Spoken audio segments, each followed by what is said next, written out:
ಪ್ರಿಯ ವೀಕ್ಷಕರೇ, ನಿಮ್ಮ favourite your choice ಕಾರ್ಯಕ್ರಮಕ್ಕೆ ಆತ್ಮೀಯವಾದ ಸ್ವಾಗತ ಸುಸ್ವಾಗತ. ನಮ್ಮ ಜೊತೆಯಲ್ಲಿದ್ದಾರೆ ಹರೀಶ್ ಆರ್ ಅವರು. He is a author, strategist, mentor, consultant, adjudicator. By education ಅವರು ಲಾ ಆ್ಯಂಡ್ ಮ್ಯಾನೇಜ್ಮೆಂಟ್ ಪ್ರೊಫೆಷ್ನಲ್. ಹಲವು ಬೇರೆ ಬೇರೆ ಇಂಡಸ್ಟ್ರೀಸಲ್ಲಿ ವರ್ಕ್ ಮಾಡಿದ್ದಾರೆ. ಯಾವ ಥರ ಇಂಡಸ್ಟ್ರೀಸ್ ಅಂದರೆ corporate, education sector, media, hospitality, food industry. ಅದಷ್ಟೇ ಅಲ್ಲ, ಬೇರೆ ಬೇರೆ ಟಾಪ್ ಡೆಸಿಗ್ನೇಷನ್ಸಲ್ಲಿ ಅಂದರೆ CEO, chairman, vice chairman, president, vice president, adjudicator. ಇವರ ಒಂದು ಸ್ಪೆಷಾಲಿಟಿ ಏನಂದರೆ, ಇವರು ಯಾವುದೇ ಇಂಡಸ್ಟ್ರಿಗೆ ಹೋದರೂ ಅಲ್ಲಿ ಒಂದು ಬೆಂಚ್ ಮಾರ್ಕ್ನ ಕ್ರಿಯೇಟ್ ಮಾಡ್ತಾರೆ. ಅಂದರೆ ಹಿಂದೆ ಯಾವತ್ತೂ ಆಗದೇ ಇರೋಂಥ ಒಂದು ದಾಖಲೆನ ಸೃಷ್ಟಿ ಮಾಡ್ತಾರೆ. ಇದನ್ನು ಗುರುತಿಸಿ ಇವರಿಗೆ ಹಲವಾರು ಪ್ರಶಸ್ತಿಗಳು ಬಂದಿದೆ. ಅದರಲ್ಲಿ ಮುಖ್ಯವಾಗಿ ಪ್ರಕೃತಿ ಬಂಧು, ರಾಜಋಷಿ, Ayush visionary branding leader, management guru, ಹೀಗೆ ಹಲವಾರು ಪ್ರಶಸ್ತಿಗಳು. ಹರೀಶ್ ಸರ್, ನಮ್ಮ ಕಾರ್ಯಕ್ರಮಕ್ಕೆ ಆತ್ಮೀಯವಾದ ಸ್ವಾಗತ ಸುಸ್ವಾಗತ. ಎಲ್ಲ ಆಯುಷ್ ವೀಕ್ಷಕರಿಗೆ ನಮಸ್ಕಾರಗಳು. ಹರೀಶ್ ಸರ್, ಇವತ್ತಿನ ಮೈಂಡ್ ಸೆಟ್ ಹೆಂಗೆ ಆಗ್ಬಿಟ್ಟಿದೆ ಅಂದರೆ ಸರ್, ಮಂಡೇ ಅಂದ್ರೇ ಒಂಥರ ಡಲ್ಲು, ಬೇಜಾರು. ವೀಕೆಂಡ್ ಹತ್ರ ಬರ್ತಾ ಬರ್ತಾ ಖುಷಿ. ಈ ಎಂಪ್ಲಾಯಿ ಮೈಂಡ್ ಸೆಟ್ ಹೆಂಗೆ ಆಗ್ಬಿಟ್ಟಿದೆ ಅಂದರೆ only living for the weekend ಥರ ಮೈಂಡ್ ಸೆಟ್ಟು. ಇದ್ರ ಬಗ್ಗೆ ತಾವೇನು ಹೇಳ್ತೀರಾ ಸರ್? ಇದು ಮತ್ತೆ ಹೇಳ್ತಾ ಇದ್ದೀನಲ್ಲ, ಸ್ಕೂಲ್ ಲೆವೆಲಲ್ಲಿ ನಮ್ಗೆ ಸ್ಯಾಟರ್ಡೇ ಬಂದಿದ್ಗಳು ಖುಷಿ ಆಗ್ಬಿಡುತ್ತೆ, ನಾಳೆ ಸಂಡೇ ಅಂತ. ಇದು ಪ್ರೋಗ್ರಾಮಿಂಗ್ ಆಗಿರುವಂಥದ್ದು. ಪಾಪ ಅದೇ ಕಂಟಿನ್ಯೂ ಆಗುತ್ತೆ. ನಿಮಗೆ ಕೆಲವೊಂದು ಎನ್ವಿರಾನ್ಮೆಂಟು ಜಾಬ್ ಕಡೆ ಚೆನ್ನಾಗಿದ್ರೂ ಕೂಡ ನಮ್ಮ ಮೈಂಡ್ ಸೆಟ್ ಅದು ಫಿಕ್ಸ್ ಆಗಿಬಿಟ್ಟಿರುತ್ತೆ. ಇನ್ನೊಂದು ವಿಚಾರ ಹೇಳ್ತೀನಿ ಕೇಳಿ. ಎಕ್ಸಾಮಿನೇಷನ್ ಇದೆ, ನೀವು ಚೆನ್ನಾಗಿ ಓದಿದ್ದೀರ, ಖುಷಿಯಾಗಿ ಹೋಗಿ ಬರೀತೀರ. ಓದಿಲ್ಲ ಅಂತ ತಿಳ್ಕೊಳ್ಳಿ, ಭಯ ಭಯ ಭಯ ಇರುತ್ತೆ. ಜಾಬು ಅಷ್ಟೇ. ನೀವು ಯಾವ ಜಾಬಲ್ಲಿ ನೀವು ವರ್ಕ್ ಮಾಡ್ತಿದ್ದೀರೋ ಆ ಫೀಲ್ಡ್ ಏನೋ ಚೆನ್ನಾಗಿ ನಾಲೆಜ್ ಇತ್ತು ಅಂತ ತಿಳ್ಕೊಳ್ಳಿ, ನೀವು ಮಾಸ್ಟ್ರು ಅಂತ ತಿಳ್ಕೊಳ್ಳಿ, ಸಂಡೇನೂ ಒಂದೇ, ನಿಮಗೆ ಮಂಡೇನೂ ಒಂದೇ. ನಾಲೆಜ್ ಇಲ್ಲ, ಭಯ ಮ್ಯಾನೇಜರ್ ಬಗ್ಗೆ ಅಥವಾ ಬಾಸ್ ಬಗ್ಗೆ. ಸೊ ಇದೆಲ್ಲನೂ ಏನು ಅಂದರೆ ನಾಲೆಜು, ನಿಮ್ಮ ಮೈಂಡ್ ಸೆಟ್ಟು ಸರ್. ಅಂದರೆ ಈಗ ಕೆಲವೊಂದು ಯಾವುದೇ ಒಂದು ಆರ್ಗನೈಸೇಷನ್ ತೊಗೊಂಡ್ರು, ಕೆಲವು ಎಂಪ್ಲಾಯೀಸು ಎಕ್ಸ್ಟ್ರಾರ್ಡರಿಯಾಗಿ ಪರ್ಫಾರ್ಮ್ ಮಾಡ್ತಾ ಇರ್ತಾರೆ ಸರ್. ಪಾಪ ಕೆಲವರು ಭಾರಿ ಕಷ್ಟಪಡ್ತಾ ಇರ್ತಾರೆ. ಪ್ರತಿಯೊಬ್ಬರು ಒಂದು ಎಕ್ಸ್ಟ್ರಾರ್ಡಿನರಿ ಪರ್ಫಾರ್ಮೆನ್ಸ್ ಲೆವೆಲ್ಗೆ ಹೋಗ್ಬೇಕಂದ್ರೆ ಏನು ಮಾಡ್ಬೇಕು ಸರ್? ನಾವು ಸ್ಕೂಲಲ್ಲಿದ್ವಿ, ಎಲ್ಲರೂ ಫಸ್ಟ್ ರ್ಯಾಂಕ್ ಬರಲ್ಲ. ಅಲ್ಲೂ ಅಷ್ಟೇ first rank, second rank, third rank ಇರುತ್ತೆ. ದುರ್ದೈವ ಏನು ಅಂದರೆ, ಜಾಬ್ ಹೋಗಿದ ಕೂಡಲೇ ನಾವು ಎಲ್ಲರೂ ಫಸ್ಟ್ ರ್ಯಾಂಕಾಗಿ ಬರಬೇಕು ಅಂತ ನಾವು ಫೋಕಸ್ ಮಾಡ್ತೀವಿ. ಅದ್ರ ಬದಲಾಗಿ ಫಸ್ಟ್ ರ್ಯಾಂಕ್ ಬರೋನು ಸ್ಪೋರ್ಟ್ಸಲ್ಲಿ ಇರಲ್ಲ. ನೀವು ಸ್ಪೋರ್ಟ್ಸಲ್ಲಿ ಇರ್ಬೋದು, ಕೆಲವೊಬ್ರು ಮ್ಯೂಸಿಕಲ್ಲಿ ಇರ್ಬೋದು. ನಿಮ್ಮ ಜಾಬಲ್ಲಿ ನಿಮ್ಮ ಫೀಲ್ಡನ್ನು ನೀವು ಸೆಲೆಕ್ಟ್ ಮಾಡಿ. ನೀವು ಓದಿರೋದು ನಾನು ಇದು ಅದೇ ಫೀಲ್ಡಲ್ಲಿ ಹೋಗಬೇಕು ಅಂತ ನೀವು ಡಿಸೈಡ್ ಮಾಡ್ಕೋಬೇಡಿ. ಎಷ್ಟೊಂದು ಜನ ಓದಿರೋದೇ ಬೇರೆ, ಕೆಲಸ ಮಾಡ್ತಿರೋದೇ ಬೇರೆ. ನೀವು ಎಲ್ಲಿ ವರ್ಕ್ ಮಾಡ್ತಿದ್ದೀರೋ ಅಲ್ಲಿ ನಿಮ್ಮ ಪ್ಯಾಷನ್ ಏನು, ಯಾವ್ದು ನಿಮ್ಮ ಫೀಲ್ಡೋ ಅದನ್ನು ಸೆಲೆಕ್ಟ್ ಮಾಡಿ, ಅಲ್ಲಿ ನೀವು ಫ್ಲರಿಶ್ ಆಗ್ತೀರ ಸರ್. ಈಗ ಹಲವು ಪೀಪಲ್ ಏನು ಮಾಡ್ತಾರೆ ಸರ್, ಬರೀ ಅವರ ಮೇನ್ ಆಬ್ಜೆಕ್ಟಿವ್ ಆಫ್ ಒಂದು ಎಂಪ್ಲಾಯ್ ಆಗಿರೋದೇ ಸ್ಯಾಲ್ರಿ ಆಗಿರುತ್ತೆ. ಸೊ ಇವಾಗ ಇಲ್ಲಿರ್ತೀನಿ, ಯಾರೋ ಒಂದು 2-3 ಸಾವಿರ ಎಕ್ಸ್ಟ್ರಾ ಸ್ಯಾಲ್ರಿ ಆಫರ್ ಮಾಡ್ತಾರೆ, ಅಲ್ಲಿ ಜಂಪ್ ಆಗ್ಬಿಡೋದು. ಈ ಟ್ರೆಂಡ್ ಬಗ್ಗೆ ತಾವೇನು ಹೇಳ್ತೀರಾ ಸರ್? ಟ್ರೆಂಡ್ ಅಲ್ಲ ಇದು, ಮೊದಲಿದ್ದಿಲ್ಲ ಅದು. ಕೆಲವೊಬ್ರು ಅಬ್ಸರ್ವ್ ಮಾಡಿ 35 ವರ್ಷ ಒಂದೇ ಕಂಪ್ನಿಲಿ ಇರೋರು ಇದ್ದರು ಮೊದಲು. ಅದು ನಾನು ಹೇಳ್ತಿರೋದು ನಮ್ಮ ತಂದೆ ಟೈಮಲ್ಲಿ. ಇವತ್ತು ಆ ಟ್ರೆಂಡ್ ಹೊಂಟೋಗಿದೆ. ಅದಕ್ಕೆ ಹೇಳೋದು ಲಾಯಲ್ಟಿ ಹೋಗ್ಬಿಟ್ಟಿದೆ, ಇಂಟಿಗ್ರಿಟಿ ಹೋಗ್ಬಿಟ್ಟಿದೆ, ಒಂದು ಇಮೋಷ್ನಲ್ ಬಾಂಡೇಜ್ ಅನ್ನೋದಿಲ್ಲ. ಸೊ ಅದನ್ನು ನೀವೇನಾರು ಅಳವಡಿಸಿದರೆ, ನೀವು ಹೆಂಗೆ ಒಂದು ಕಂಪ್ನಿ ಬಿಟ್ಟು ಇನ್ನೊಂದು ಕಂಪ್ನಿಗೆ ಹೋಗ್ತಾರೋ, ನಾಳೆ ಫ್ಯೂಚರ್ ನಿಮ್ಮ ಮಕ್ಕಳನ್ನು ಬಿಟ್ಟು ಎಲ್ಲೋ ಹೋಗ್ತಾರೆ. ಯಾಕಂದರೆ ಲಿಂಕ್ ಇದೆ ಇದು. ಸೊ ಯಾವ್ದಾರ ಕಂಪ್ನಿಗೆ ನಿಮ್ಮ ನೆಸೆಸಿಟಿ ಇದೆ, ಕಂಪ್ನಿ ತೊಂದರೆಲಿದೆ, ಕಂಪ್ನಿ ಲಾಸಲ್ಲಿದೆ ಅಂದರೆ ಅಲ್ಲಿ ನಿಮ್ಗೆ ಇರೋದ್ರಿ ಲೈಫು. ಯಾಕೆಂದರೆ ನಿಮ್ಮ ಕೆಪಾಸಿಟಿ, ನಿಮ್ಮ ನಾಲೆಜನ್ನ ಅಲ್ಲಿ ಫೋಕಸ್ ಮಾಡಿ ಕಂಪ್ನಿನ ಲಿಫ್ಟ್ ಮಾಡಿ ನ್ಯಾಚುರಲಾಗಿ ನೀವು ಲಿಫ್ಟ್ ಆಗ್ತೀರ.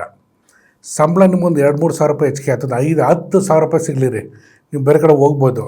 ಬಟ್ ಇಲ್ಲಿ ಸಿಗ್ತಿರೋಂಥ ರೆಸ್ಪೆಕ್ಟು ಅಲ್ಲಿ ಸಿಗಲ್ಲ.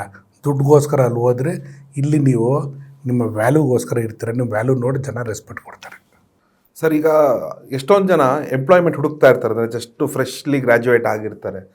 ನಮ್ಮನ್ನ ಹೈಯರಿಂಗ್ಗೆ ಜನ ಬಂದು ಕ್ಯೂ ನಿಂತ್ಕೊಬೇಕಂದ್ರೆ ನಾವೇನು ಮಾಡ್ಬೇಕು ಸರ್? ತುಂಬ ಒಳ್ಳೆ ಪ್ರಶ್ನೆ ಇದು. ಯಾಕೆ ಅಂದರೆ ವಿ ಶುಡ್ ನೆವರ್ ಅಂಟ್ ಫಾರ್ ಎ ಜಾಬ್ ಶುಡ್ ಅಂಟ್ ಅಸ್. ಅರ್ಥ ಮಾಡ್ಕೊಳ್ಳಿ. ನಾವು ಸ್ವೀಟ್ ಆಗಬೇಕು, ಹೀರೋಗಳು ಇದ್ದಂಗೆ ಕಂಪ್ನಿಗಳು ನಮ್ಮನ್ನು ಮುತ್ಕೋಬೇಕು ಅಂದರೆ ಏನು ನಮ್ಮ ಅಕಾಡೆಮಿಕ್ ನಾಲೆಜ್ ಇದೆಯಲ್ಲ ಅದು ಮಾಡಲೇಬೇಕು, ವಿಧಿಯಲ್ಲ, ಪಾಸ್ ಆಗಬೇಕು. ಅದು ಬಿಟ್ಟು ನೀವು ಪ್ರಾಕ್ಟಿಕಲ್ ನಾಲೆಜ್ ಇರಬೇಕು, ಎಕ್ಸ್ಪೋಜರ್ ಇರಬೇಕು, ಮತ್ತು ಮಲ್ಟಿ ಫೀಲ್ಡಲ್ಲಿ ಇರಬೇಕು. ನಿಮ್ಮ ಯಾವ ಕಂಪ್ನೀಲಿ ನೀವು ಹೋಗ್ತಿರಲ್ಲ ಬಾಸು ಇಂಥ ವರ್ಕ್ ಅಂದರೆ ಅದೂ ಗೊತ್ತು, ಆ ವರ್ಕ್ ಅದೂ ಗೊತ್ತು, ಇದನ್ನು ಎಲ್ಲ ಡಿಪಾರ್ಟ್ಮೆಂಟಲ್ಲೂ ನಾಲೆಜ್ ಇರಬೇಕು. ಬಟ್ ಒಂದ್ರಲ್ಲಿ ಮಾಸ್ಟರ್ ಇರಬೇಕು. ಏನರಲ್ಲಿ ಮಾಸ್ಟ್ರ್ ಗೊತ್ತಾ? ರಿಸ್ಕು ರೆಸ್ಪಾನ್ಸಿಬಿಲಿಟಿ ತೊಗೊಳೋದ್ರಲ್ಲಿ ಮಾಸ್ಟರ್ ಆಗಿರಬೇಕು. ಅದರಲ್ಲಿ ಮಾಸ್ಟರ್ ಆಯಿತು ಅಂದರೆ ಯಾವ ಫೀಲ್ಡ್ ಆದರೂ ನಾಲೆಜ್ ಗೇನ್ ಮಾಡ್ಬೋದು. ಏನು ಇನ್ಫಾರ್ಮೇಷನ್ಸ್ ಅವೈಲೇಬಲ್, ನಾಲೆಜ್ ಗೇನ್ ಮಾಡಿ ಆ್ಯಂಡ್ ನೀವು ಎಂಥ ಕಂಪ್ನಿಗೆ ಹೋಗಿ ನೀವು ಉದ್ಧಾರ ಆಗ್ತಿರಲ್ಲ, ನಿಮ್ಮಿಂದ ಕಂಪ್ನಿ ಎಲ್ಲಿ ಲಿಫ್ಟ್ ಆಯಿತು, ಕಂಪ್ನಿ ಯಾವ ರೇಂಜಿಗೆ ತೊಗೊಂಡೋದ್ರೆ ಅಂತ ಮೇಲೆ ಡಿಪೆಂಡ್ ಆಗುತ್ತೆ. ಅವಾಗ ಆಟೋಮೆಟಿಕ್ಕಾಗಿ ಜಾಬ್ಸು ನಿಮ್ಮನ್ನು ನೋಡಿ ಅಂಟು ಮಾಡೋಕ್ಕೆ ಶುರು ಮಾಡುತ್ತೆ. ಸರ್, ಈ ರಿಸ್ಕ್ ಆ್ಯಂಡ್ ರೆಸ್ಪಾನ್ಸಿಬಿಲಿಟಿ ಬಗ್ಗೆ ಹೇಳಿದ್ರಿ ಸರ್, ಅದ್ರ ಬಗ್ಗೆ ಇನ್ನೊಂಚೂರು ಎಲಾಬ್ರೇಟ್ ಮಾಡ್ಬೋದಾ? ಸುಮ್ಮನೆ ಒಂದು ಉದಾಹರಣೆ ಕೊಡ್ತಿದ್ದೀನಿ. ಯಾರೋ ಒಬ್ಬ ರಾಜು ಅಂತ ಒಬ್ಬ ಹುಡುಗ ಇದ್ದ. ಅವನು ಬಿ ಕಾಮ್ ಮಾಡ್ಕೊಂಡು ಬರ್ತಾನೆ, ಜಾಬ್ ಸಿಗುತ್ತೆ. ಬಿ ಕಾಮ್ ಅಂದ್ರೇನು? ಅಕೌಂಟ್ಸ್ ಫೀಲ್ಡು ರಿಸ್ಕು ಅಥವಾ ಸೇಫು ಅಂದರೆ ನನ್ನ ಪ್ರಕಾರ it is not A risky job, it's A safe job. ಯಾಕಂದರೆ ಅದು over it for the company. Marketing ಅವ್ರು ಕಷ್ಟಪಟ್ಟು ಮಾಡ್ತಾರೆ, ಅಥವಾ ಓನರ್ ಏನೋ ತೊಗೊಂಬರ್ತಾನೆ ಬಿಸ್ನೆಸ್ಸು, ಪ್ರೊಡಕ್ಷನ್ ಅವ್ರು ಮಾಡ್ತಾರೆ, ಅವರೆಲ್ಲ ಮಾಡಿದ್ದು ಲೆಕ್ಕನ ಮೇಂಟೈನ್ ಮಾಡ್ತಾರೆ ಅಕೌಂಟ್ಸು. ಸೊ ಇವನು ಪ್ರೊಡಕ್ಟಿವ್ ಇಲ್ಲ. It's very important. ಬಟ್ ಇವನು ಪ್ರೊಡಕ್ಟಿವ್ ಆಗಬೇಕಂದ್ರೆ ನಾನು ಅಕೌಂಟ್ಸೇ ಅಂತ ಕೂತ್ಕೋಬಾರ್ದು, ಎಲ್ಲೆಲ್ಲಿ ದುಡ್ಡು ಉಳಿಸ್ಬೋದು. ಯಾಕಂದರೆ saving money is making profit. ಅದನ್ನು ನೀಟಾಗಿ ವರ್ಕೌಟ್ ಮಾಡಿಬಿಟ್ಟು ನಾವು ಆ ಕಂಪ್ನಿ ಓನರ್ ಕೊಟ್ಬಿಟ್ಟು, ಸರ್ ನೋಡಿ ಹಿಂಗೆಲ್ಲ ದುಡ್ಡು ಉಳಿಸ್ಬೋದು, ಇದು ಒಂದು ಪಾರ್ಟು. ಎಲ್ಲೆಲ್ಲಿ ದುಡ್ಡು ಬರ್ತಿಲ್ಲ, ಎಲ್ಲೆಲ್ಲಿ ಸ್ಟಕ್ ಆಗಿದೆ, ಸರ್ ಅದನ್ನೆಲ್ಲ ನಾನೇ ರಿಕವರಿ ಮಾಡ್ತೀನಿ sir, give me an opportunity ಅಂದಾಗ ಓನರ್ ಖುಷಿ ಆಗ್ತಾರೆ, ಎಸ್ ಪ್ಲೀಸ್ ಗೋ ಹೆಡ್ ಅಂತಾರೆ. ಸೊ ಇವ್ನು ರಾಜು ಏನು ಮಾಡ್ತಾನೆ, ಹೋಗ್ಬಿಟ್ಟು ಯಾವುದ್ಯಾವುದು ಸ್ಟಕ್ ಆಯಿತು ಅವನ್ನೆಲ್ಲ ರಿಕವರಿ ಮಾಡ್ತಾನೆ. ಅದ್ರ ಜೊತೆಯಲ್ಲಿ ಇನ್ನೂ ಬೆಳಿಬೇಕು, ಇನ್ನೂ ಸ್ಮಾರ್ಟಾಗಿ ಆಗಬೇಕು ಅಂದರೆ, ಸರ್ ಪ್ರಾಡಕ್ಟ್ಗಳು ಸೇಲ್ಸ್ ಆಗ್ತಿಲ್ಲ, can I do marketing also? You will say yes, ಯಾರು ನೋ ಅನ್ನಲ್ಲ. Do marketing also. ನೀವು ಪ್ರೊಡಕ್ಟಿವ್ ಆಗ್ತೀರಾ, ನಿಮ್ಮ ಪ್ರಮೋಷನ್ ಸಿಗುತ್ತೆ. ನಿಮ್ಗಿಲ್ಲಿ ಏನಾಯಿತು, ಎಲ್ಲ ಫೀಲ್ಡಲ್ಲೂ ನಾಲೆಜ್ ಇರುತ್ತೆ. So who is the owner? ಅಫಿಷಿಯಲಾಗಿ ಅವ್ರು ಓನರ್ ಇರ್ಬೋದು, ಬಟ್ ಆ್ಯಕ್ಚುಲಿ ಓನರ್ ನೀವು ಆಗ್ತೀರಾ. ಇವರೇನು ಎಂಪ್ಲಾಯಿ. ಸರ್, ನಾವು ಈ ಎಂಪ್ಲಾಯಿ ಬಗ್ಗೆನೇ ಡಿಸ್ಕಸ್ ಮಾಡ್ತಾ ಇದ್ದೀವಿ ಸರ್. ನಮ್ಮಲ್ಲಿ ಎಷ್ಟೋ ಜನ ಹೌಸ್ ವೈಫ್ಸ್ ಇದ್ದಾರೆ, ಅವ್ರಿಗೇನು ಹೇಳ್ತೀರಾ ಸರ್? ಹೌಸ್ ವೈಫೇನೆ ಫುಲ್ ಟೈಮ್ ಜಾಬ್ ಅದು. ಇವತ್ತು ಕಾನೂನು ಪ್ರಕಾರನ ಅದು ಪೇಮೆಂಟ್ ಓರಿಯೆಂಟೆಡ್ ಜಾಬ್ ಅಂತ ಆಗಿದೆ ಅದು.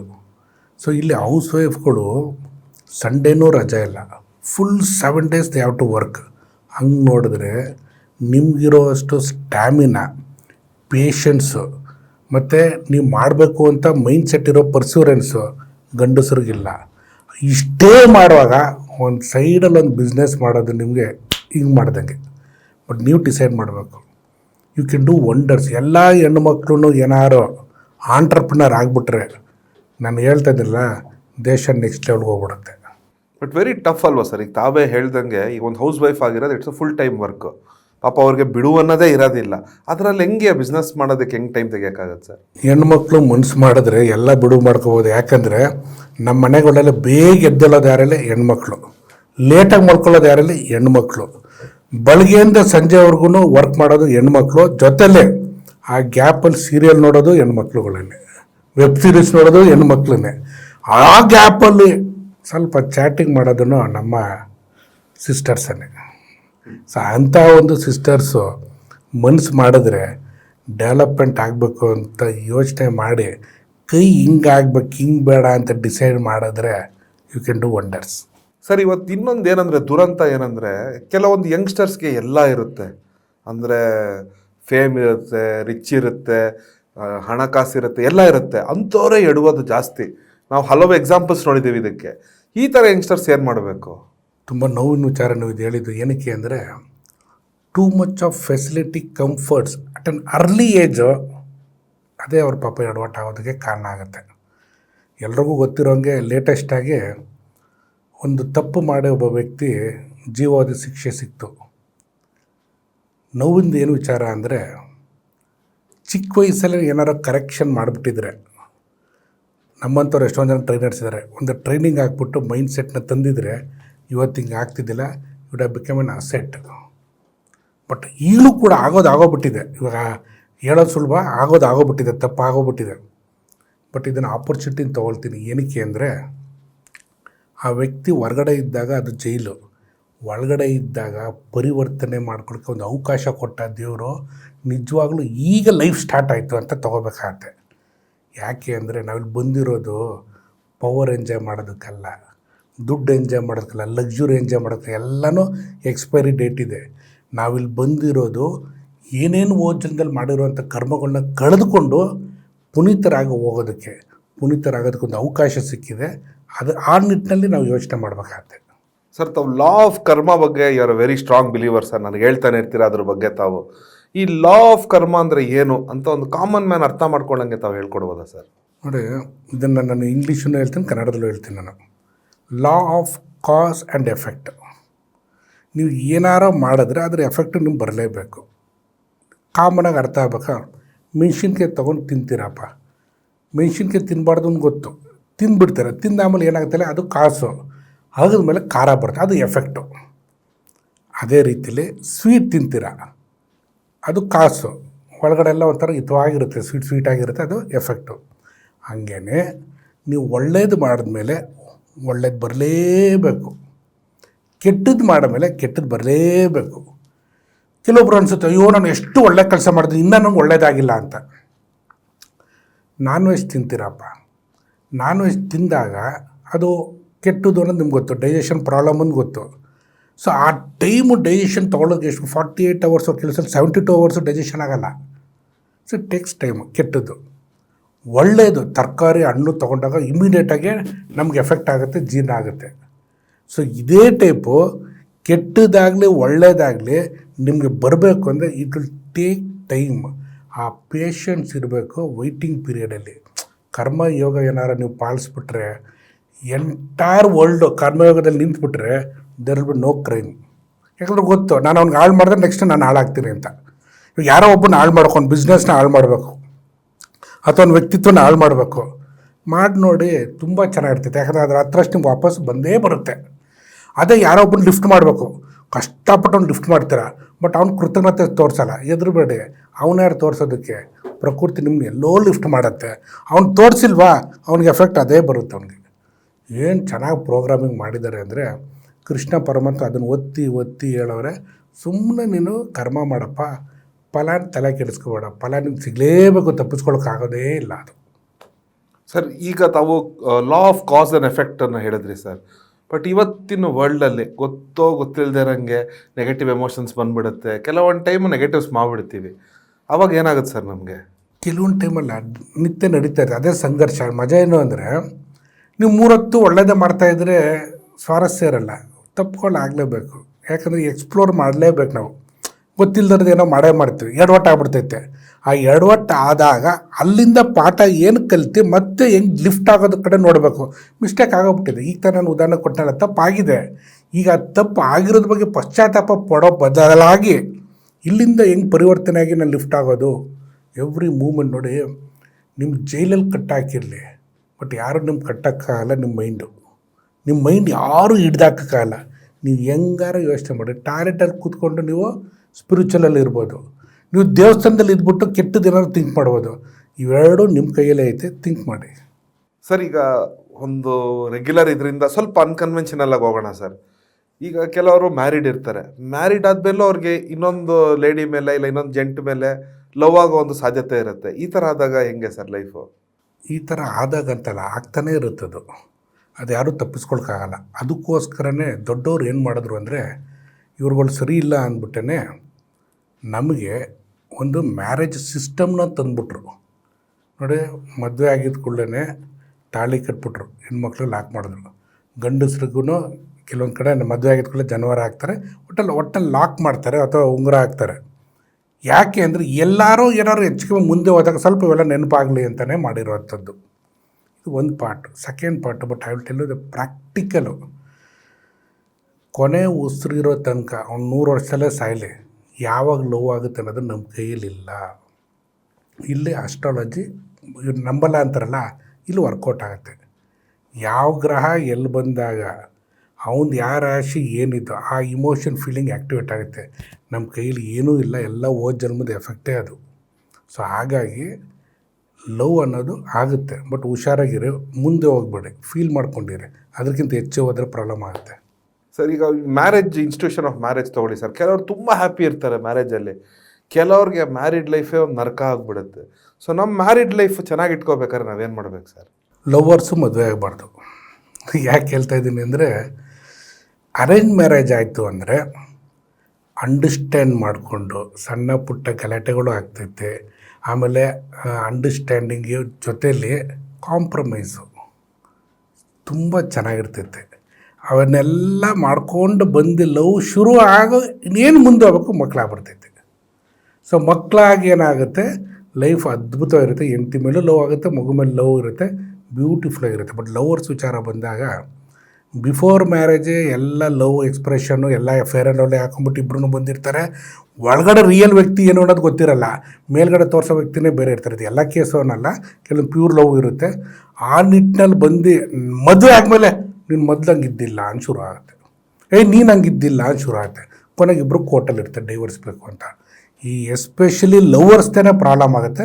ಸೊ ಲವ್ ಮಾಡುವಾಗ ಪ್ರಾಕ್ಟಿಕಲ್ ನೀವು ಹೆಂಗಿದ್ರು ಹಂಗಿರಿ, ಮಕ್ಕಳ ಹಾಕೊಂಡು ಲವ್ ಮಾಡಬೇಡಿ, ಪ್ಯೂರ್ ಲವ್ ಇರಲಿ. ಅಲ್ಲ ಸರ್, ಈಗ ಲವ್ ಮಾಡೋದೇ ಮದುವೆ ಆಗೋಕ್ಕೆ ಅಂತ, ನೀವು ಲವರ್ಸ್ ಆಗೇ ಇದ್ಬಿಡಿ ಅಂದರೆ ಹೇಗೆ ಸರ್ ಅದು? ನಾನು ಲವರ್ಸಾಗಿ ಇದ್ಬಿಡಿ ಅಂತ ಹೇಳಿಲ್ಲ. ಲವರ್ಸ್ಗಳು ಲವ್ ಮಾಡುವಾಗ ಲವ್ ಆಗುತ್ತದು, ನೀವೇನು ಮಾಡಬೇಕು ಅಂತ ಹೋಗ್ಬೇಡಿ. ಕೆಲವೊಬ್ಬರು ತಪ್ಪು ತಿಳ್ಕೊಬೇಡಿ, ಇದು ಲವ್ ಮಾಡಬೇಕು ಅಂತ ಹೋಗ್ತಾರೆ, ಬ್ಯಾಕ್ಗ್ರೌಂಡ್ ನೋಡ್ಬಿಟ್ಟು ಲವ್ ಮಾಡ್ತಾರೆ, ಅದು ಜಾಸ್ತಿನೇ ಇರಲ್ಲ. ಲವ್ ಅನ್ನೋದು ಹೆಂಗಾಗುತ್ತೆ ಅನ್ನೋದೇ ಗೊತ್ತಿಲ್ಲ. ಆ ಲವ್ ಆದಮೇಲೆ ಬಿ ವಾಟ್ ಯು ಆರ್. ಅವ್ರಿಗೆ ಹೆಂಗೆ ಬೇಕು ಅನ್ನೋಂಗೆ ನೀವು ನಟನೆ ಮಾಡ್ಕೋಬೇಡಿ. ನೀವು ಏನಿದ್ರು ಹಂಗೆ ಇರಿ. ನೀವು ಹೆಂಗಿದ್ರು ಹಂಗೆ ಇರೋದು ಅವ್ರು ಅಕ್ಸೆಪ್ಟ್ ಮಾಡ್ಕೊಂಡ್ರೆ ಅದು ಲವ್ ರೀ. ಅದು ಬಿಟ್ಬಿಟ್ಟು ಅವ್ರಿಗೆ ಹೆಂಗೆ ಬೇಕು ನೀವು ಹಂಗೆ ಇದ್ಬಿಟ್ಟು ಅವ್ರು ಲವ್ ಮಾಡಲಿ ಅಥವಾ ಅವ್ನು ಲವ್ ಮಾಡಲಿ ಅಂತ ನೀವು ಆ್ಯಕ್ಟಿಂಗ್ ಮಾಡಿದ್ರೆ ಟೆಂಪ್ರವರಾಗಿ ಲವ್ ಆಗ್ಬೋದು, ಲಾಂಗ್ ಟರ್ಮಲ್ಲಿ ಆ ಲವ್ ನಿಲ್ಲಲ್ಲ. ಆದರೆ ನೀವು ಹೆಂಗಿದ್ರಂಗೆ ಅಕ್ಸೆಪ್ಟ್ ಮಾಡಿಬಿಟ್ಟು ಲವರ್ಸು ಮ್ಯಾರೇಜ್ ಸಿಸ್ಟಮ್ ಅಲ್ಲ, ದೇವ್ರು ಬಂದರೂ ಅವ್ರನ್ನ ಬೇರೆ ಮಾಡ್ಕೊಳ್ಳ. That is the power of love. ಚೆನ್ನಾಗಿ ಹೇಳಿದ್ರಿ ಸರ್. ಬಟ್ ಈಗ ಸರ್ ಈ ಯಂಗ್ಸ್ಟರ್ಸ್ಗಂತೂ ಲವ್ ಅನ್ನೋ ನೋಷನ್ನೇ ಒಂಥರ ಟೋಟಲ್ ಡಿಫ್ರೆಂಟು ಸರ್. ಅದರ ಈ ಯಂಗ್ಸ್ಟರ್ಸು ಲವ್ನ ಹೆಂಗೆ ಅಂಡರ್ಸ್ಟ್ಯಾಂಡ್ ಮಾಡ್ಕೊಬೇಕು ಸರ್? ಇದು ನಮ್ಮ ಫಾಸ್ಟ್ ಫುಡ್ ಇದ್ದಂಗೆ, ಇನ್ಸ್ಟೆಂಟು. ಲವ್ ಹಿಂಗೆ ಆಗುತ್ತೆ, ಬ್ರೇಕಪ್ಪು ಅಂತಾರೆ. ಅದೇನು ಬ್ರೇಕಪ್ಪು ಅಂತ ಗೊತ್ತಿಲ್ಲ. ಮತ್ತು ಇನ್ನೊಂದು ಲವ್ ಆಗುತ್ತೆ, ಆ್ಯಡ್ ಮೈ ಸೆಕೆಂಡ್ ಬ್ರೇಕಪ್ ಅಂತಾರೆ. ಅದು ಲವ್ ಅಲ್ಲ ರೀ, ಅರ್ಥ ಮಾಡ್ಕೊಳ್ಳಿ. ಆಮೇಲೆ ಈ ಫಿಸಿಕಲ್ ಲವ್ ಇದೆಯಲ್ಲ, ಸ್ವಲ್ಪ ದಿನ ರೀ ಅದು ಹೊಂಟೋಗುತ್ತದು. ಲವ್ ಅನ್ನೋದು ಫಿಸಿಕಲಾಗಿ ಬರೋದಲ್ಲ. ನೀವು ನೋಡಿ ಎಲ್ಲಿಂದ ಲವ್ ಶುರು ಆಗುತ್ತೆ ಅಬ್ಸರ್ವ್ ಮಾಡಿ. ಕಣ್ಣಿಂದನೇ ಸ್ಟಾರ್ಟ್ ಆಗೋದು ಲವ್. ಕಣ್ಣಿಂದ ಯಾಕೆ ಅಂದರೆ ದ ಎನರ್ಜಿ ಪುಲ್ಲಿಂಗ್ ಇರುತ್ತೆ, ಅದು ಈ ಜನ್ಮದಲ್ಲ, ಜನ್ಮದಿದೆ. ಪ್ಯೂರ್ ಲವ್ ಅಂದರೆ ಇವಾಗ ಸಡನ್ನಾಗಿ ಆಗುವಂಥದ್ದಲ್ಲ, ಫಿಕ್ಸ್ ಆಗಿಬಿಟ್ಟಿರುತ್ತದು. ಆ ಲವ್ ಆದವರೇ ಪುಣ್ಯವಂತರು. ಹಾಗಂದ್ಬಿಟ್ಟು ಲವರ್ಸೇ ಪುಣ್ಯವಂತರಲ್ಲ. ಅರೇಂಜ್ ಮ್ಯಾರೇಜೂ ಕೂಡ ಅಷ್ಟೇ, ಫಿಕ್ಸ್ ಆಗಿರುತ್ತೆ. ಆಮೇಲೆ ಲವ್ ಆಗುತ್ತೆ ಅವ್ರಿಗೆ, ಅವರೇ ಪುಣ್ಯವಂತರು. ಬಟ್ ಅಜೆಂಡಾ ಬೇಸ್ಡ್ ಲವ್ ಇದೆ ನೋಡಿ, ಅದು ಫೇಲ್ಯೂರ್ ಆಗುತ್ತೆ. ಇವಾಗೆಲ್ಲ ಯಂಗ್ಸ್ಟರ್ಸ್ ಎಲ್ಲ ಏನು ಮಾಡ್ತಿದ್ದಾರೆ ಅಂದರೆ, ಒಂದು ಹುಡುಗಂಗೆ ಒಂದು ಹುಡುಗಿ ಇಲ್ಲ ಅಂದರೆ ಅವ್ನು ವೇಸ್ಟು. ಅದಕ್ಕೋಸ್ಕರ ಒಬ್ಬ ಹುಡುಗಿ ಇರಬೇಕು ಅಂತ, ಅಥವಾ ಹುಡುಗಿ ಒಂದು ಹುಡುಗ ಇರಬೇಕು ಅಂತ. ಈ ನಿಟ್ಟಿನಲ್ಲಿ ಹೋಗ್ಬಿಟ್ಟು ನಿಮ್ಮ ಲೈಫ್ ಹಾಳು ಮಾಡ್ಕೊಳ್ತೀರ. ವಯಸ್ಸಲ್ಲಿ ನಿಮ್ಗೆ ಗೊತ್ತಾಗಲ್ಲ ಲೈಫ್ ಅನ್ನೋದು ಎಷ್ಟು ದುರಂತ ಮಾಡ್ಕೊಂಡ್ಬಿಡ್ತೀರ ಅಂದರೆ, ನೀವು ಈಗ ಮಾಡೋ ಒಂದು ತಪ್ಪು ನೆಕ್ಸ್ಟ್ ನಿಮಗೂ ನಾಳೆ ದಿನ ಅವ್ರ ಜೊತೆ ಆಗುತ್ತೋ, ಬೇರೆಯವ್ರ ಜೊತೆ ಮದುವೆ ಆಗುತ್ತೆ, ಮಕ್ಕಳಾಗ್ತಾರೆ. ಯೋಚನೆ ಮಾಡಿ ಸರ್. ಈಗ ಅರೇಂಜ್ಡ್ ಮ್ಯಾರೇಜ್ ಕಾನ್ಸೆಪ್ಟ್ ಅಂತ, ಈ ಅರೇಂಜ್ ಮ್ಯಾರೇಜ್ ಕಾನ್ಸೆಪ್ಟಲ್ಲಿ ವೆರಿ ಬ್ರೀಫ್ ಟೈಮಲ್ಲಿ ಇವ್ರು ನನ್ನ ಲೈಫ್ ಪಾರ್ಟ್ನರು ಕರೆಕ್ಟಾ ಇಲ್ವಾ ಅಂತ ನಾವು ಜಜ್ಮೆಂಟ್ ಮಾಡಬೇಕಾಗುತ್ತೆ ಸರ್. ಆ ಜಜ್ಮೆಂಟ್ನ ಯಾವ ಥರ ಮಾಡಬೇಕು ಸರ್? ಯೂಶ್ವಲಿ ನಮ್ಮ ಸಂಪ್ರದಾಯದಲ್ಲಿ ವಿ ಫೋಕಸ್ ಮೇನ್ಲಿ ಆನ್ ಜಾತಕದಲ್ಲೇ ಗೊತ್ತಾಗ್ಬಿಡ್ತೈತೆ. ಸರಿಯಾಗಿ ಯಾರೋ ಒಳ್ಳೆ ಅಸ್ಟ್ರಾಲಜರ್ ನೀಟಾಗಿ ನೋಡಿಬಿಟ್ಟು ಇದು ಮ್ಯಾಚ್ ಆಗುತ್ತೆ ಅಂತ ಕ್ಲಿಯರ್ ಆಗುತ್ತೆ. ಸೆಕೆಂಡ್ ಏನಾಗುತ್ತೆ, ಶಾಸ್ತ್ರ ಇರುತ್ತೆ. ಹುಡುಗ ಹುಡುಗಿ ನೋಡ್ತಾರೆ, ನೋಡಿಬಿಟ್ಟು ಫಿಸಿಕಲಾಗಿ ಎಸ್ ನನಗೆ ಹೆಂಗೆ ಬೇಕು ಹಂಗಿದ್ದಾರೆ ಅಂದರೆ ಅದು ಆಯಿತು ಅಂದರೆ ವೆಲ್ ಆ್ಯಂಡ್ ಗುಡ್, ಮ್ಯಾಚ್ ಆಗುತ್ತೆ. ಮೂರನೇದು ವೆರಿ ವೆರಿ ಇಂಪಾರ್ಟೆಂಟು. ನಾನಿದು ಯಾಕೆ ಹೇಳ್ತಾ ಇದ್ದೀನಿ ಅಂದರೆ, ನಾವು ಈ ಹಳೆ ಪದ್ಧತಿಗಳನ್ನ ನಾವು ಸರಿ ಇಲ್ಲ ಅಂತ ಹೇಳ್ತೀವಿ. ನಾವು ದೊಡ್ಡವರು ಅಂತಿದ್ದಾರಲ್ಲ, ಹಿರಿಯರು, ಎಸ್ಪೆಷಲಿ ನಮ್ಮ ತಾತ ಅಜ್ಜಿಗಳು, ಅವ್ರುಗಳು ಇದು ತಪ್ಪು ತಿಳ್ಕೊಬೇಡಿ ನಾನು ಹೇಳ್ತೀನಿ ಅಂತ. ಹೆಣ್ಣು ನೋಡಕ್ಕೆ ಹೋದಾಗ ಫಸ್ಟ್ ಬೇಕು ಅಂದ್ಬಿಟ್ಟು ಅಜ್ಜಿಗಳು ಸ್ವಲ್ಪ ಯೂರಿನಲ್ಸ್ಕೋಬೇಕು ಅಂತ ಟಾಯ್ಲೆಟ್ ನೋಡೋರು, ಅಲ್ಲಿ ನೋಡಿ ಜಡ್ಜ್ ಮಾಡಿಬಿಡೋರು. ಅದಾದಮೇಲೆ ಕಿಚನ್ ಬರೋರು, ಒಂದು ರೌಂಡ್ ಸುಮ್ಮನೆ ಹಿಂಗೆ ನೋಡ್ಕೊಂಡು ಬಂದ್ಬಿಟ್ಟು ಜಡ್ಜ್ ಮಾಡಿಬಿಡೋರು. ಹುಡುಗಿ ಮನೆಯವರು ಮನ್ತನ ಏನು ಅಂತ.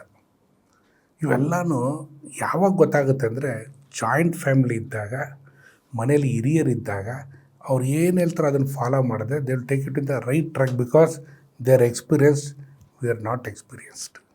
ಸರ್, ಇವತ್ತಿನ ಮ್ಯಾರೇಜಸಲ್ಲಿ ಡೈವರ್ಸ್ ಅನ್ನೋದು ಒಂಥರ ತುಂಬ ಕಾಮನ್ ಆಗ್ಬಿಟ್ಟಿದೆ ಸರ್. ಈ ಡೈವರ್ಸ್ ಹಂತಕ್ಕೆ ಭಾರಿ ಈಸಿಲಿ ಕಪಲ್ಸ್ ಹೋಗ್ಬಿಡ್ತಾರೆ. ಈ ಥರ ಹೋಗೋರು ಏನು ಮಾಡ್ಬೇಕು ಸರ್? ನೋಡಿ, ಈ ವಿಚಾರವಾಗಿ ನನ್ನ ಹತ್ರ ಸುಮಾರು ಜನ ಬರ್ತಾರೆ ಹಿಂಗೆ ಡೈವರ್ಸ್ ಹಿಂಗೆ ಮಾಡಬೇಕು ಅಂತ. ಆಮೇಲೆ ಸರಿ ಹೋಗ್ಬಿಟ್ಟು ಕಾಂಪ್ರಮೈಸ್ ಮಾಡೋಕೆ ಮಕ್ಕಳಿಸ್ತೀನಿ, ಅದು ಬೇರೆ ವಿಚಾರ. ಮದುವೆ ಬಿಫೋರ್ನೇ ಟ್ರೈನಿಂಗ್ ಆಗಬೇಕ್ರಿ.